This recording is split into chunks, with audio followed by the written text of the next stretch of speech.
اقتدار بدل گیا تھا مگر خواب وہی تھے۔ جمہوریت کے شور میں نظم کی صدا بلند ہوئی اور اس صدا کا نام تھا جنرل محمد ایوب خان۔ لیاقت علی خان کی شہادت کے بعد پاکستان سیاسی عدم استحکام میں ڈوب گیا۔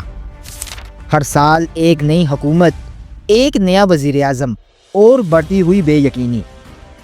1958 میں جب مارشل لاء لگا تو عوام مایوس ہونے لگی۔ جنرل ایوب خان نے وعدہ کیا کہ وہ پاکستان کو نظم، ترقی اور خوشحالی کی راہ پر لے جائیں گے، اور اسی وعدے سے ایک نئے دور کا آغاز ہوا جسے بعد میں ڈیکیڈ آف ڈیولپمنٹ کہا گیا۔ بیونڈ احتشام کے معزز دوستوں، السلام علیکم۔ ہسٹری آف پاکستان کی ایک اور نئی ایپیسوڈ میں خوش آمدید۔ ناظرین، اس کیس میں ہم بات کریں گے اس دور کی جب فوج پہلی بار اقتدار میں آئی، جب ملک میں صنعتی انقلاب برپا ہوا اور جب پاکستان کو دنیا نے ترقی کرتی ریاست کے طور پر تسلیم کیا۔ یہ کہانی ہے نظم، ترقی اور طاقت کے توازن کی، ایک ایسے خواب کی جو چمکا بھی اور بکھر بھی گیا۔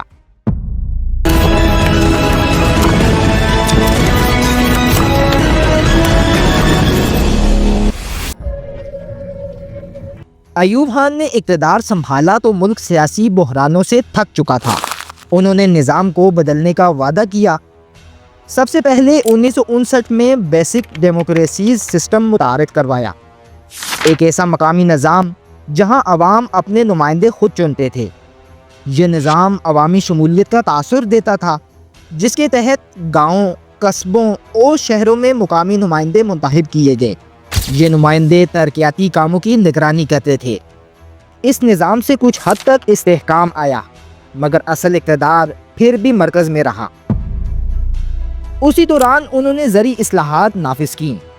زمین کی ایک حد مقرر کی گئی تاکہ بڑے زمیندار اپنی اجارہ داری ختم کریں اور کسانوں کو ان کا حق مل سکے۔ یہ قدم نیک نیتی سے اٹھایا گیا، لیکن طاقتور طبقہ قانون کی خامیوں سے فائدہ اٹھا گیا۔ دوستوں، ایوب خان سمجھتے تھے کہ پاکستان کی اصل طاقت صنعت ہے۔ انہوں نے نجی شعبے کو بڑھاوا دیا، غیر ملکی سرمایہ کاری کی حوصلہ افزائی کی اور صنعت کاروں کو ٹیکس اور قرضوں میں سہولت دی۔ چند سالوں بعد کراچی، لاہور، فیصل آباد اور دیگر شہروں میں فیکٹریوں کا جال بچھ گیا۔ پاکستان کا صنعتی شعبہ 9% سالانہ کی رفتار سے بڑھنے لگا۔ دنیا حیران تھی کہ یہ وہی ملک تھا جو ابھی چند سال پہلے غربت اور افراتفری میں ڈوبا ہوا تھا۔ لیکن ہر ترقی کے پیچھے ایک قیمت ہوتی ہے۔ ایوب خان کے دور میں دولت چند ہاتھوں میں مرکوز ہو گئی۔ ایک رپورٹ کے مطابق صرف 22 خاندانوں کے پاس پاکستان کی 70% صنعت، 80% بینکنگ اور 79% بیمہ سیکٹر کا کنٹرول تھا۔ ان میں آدم جی، داؤد، سہگل اور حبیب گروپ جیسے نام شامل تھے۔ امیروں کے شہر روشن تھے، مگر غریبوں کے گاؤں اندھیروں میں ڈوبے رہے۔ دوستوں، اسی عدم توازن نے معاشرے میں خفگی پیدا کی، خاص طور پر مشرقی پاکستان میں، جہاں لوگ سمجھنے لگے کہ ترقی صرف مغربی پاکستان کے حصے میں آئی ہے۔ دوسری طرف بین الاقوامی سطح پر پاکستان کے تعلقات مغرب سے مضبوط ہوئے۔ امریکہ نے دفاعی اور معاشی امداد کی، جس سے نہ صرف معیشت کو سہارا ملا بلکہ فوجی طاقت بھی بڑھی۔ ایوب خان نے اس امداد کو ملک کی ترقی کے لیے استعمال کیا، مگر اس سے پاکستان مغربی بلاک کا حصہ بنتا چلا گیا۔ دوستوں، ایوب خان کے دور کو گولڈن ایرا آف ڈیولپمنٹ کہا گیا، جہاں سڑکیں بنی، تعلیمی ادارے قائم ہوئے اور صنعتوں نے ملک کا چہرہ بدل دیا۔ مگر یہ ترقی صرف ایک طبقے تک محدود رہی، اور یہی عدم توازن آنے والے طوفان کی بنیاد بن گیا۔ ترقی کے اس سفر میں ایک اور امتحان آنے والا تھا، اور وہ تھا 1965 کی جنگ۔